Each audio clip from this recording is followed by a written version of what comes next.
Sobrang lamig ng panahon ngayon. Ang sarap talaga humigop ng mainit na sabaw. Tara, gawa tayo ng chicken sutanghon soup. Sa kawali, magpainit na ako ng mantika. Igisa ko na rin yung bawang.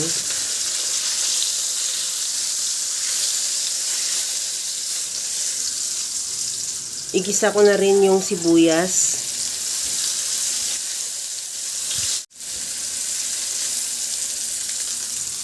Ilagay ko na yung chicken breast na hiniwa ko lang ng bite size. At ihalo hanggang sa mag-iba na ng kulay. Timplahan ko na rin ng asin at paminta.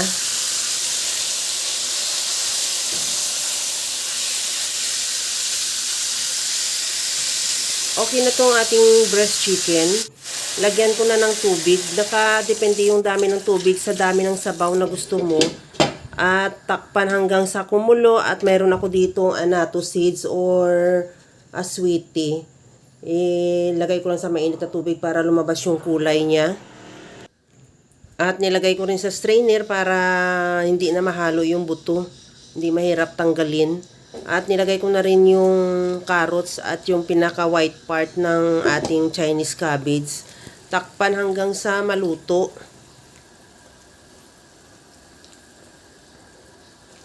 Ilagay ko na yung 2 pirasong sutanghon. Depende sa iyo kung gaano karaming gusto mo. Pwede mo naman dagdagan, pwede mo rin bawasan.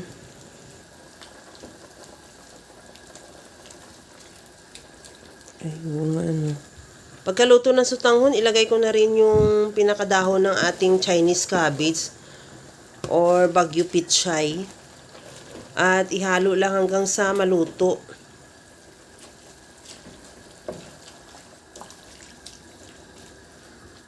Maglagay din ako ng bell pepper. Optional, kung wala naman bell pepper, pwede namang wala. Pero mas maganda rin kung mayroon dahil ang bango nga ng bell pepper. At tikman ko na rin kung okay na yung timpla ng sabaw. Maglagay na ako ng liquid seasoning. Kahit anong seasoning available sa'yo pwede. Pwede din yung granules or yung cubes. At kunting halo lang yan. Okay na yan ang ating napakasarap na chicken sutanghon soup. Mag-garnish na rin ako ng spring onion at ready to serve na. Kaya mga kalasa, kung nagustuhan mo yung ating video, please like na lang at pakishare na rin sa inyong mga friends. At kung bago ka pa lang sa aking channel, subscribe na at i-click mo na rin ang bell button para sa mga notification. Okay na to. Hanggang sa muli mga kalasa. Thank you for watching. Bye-bye!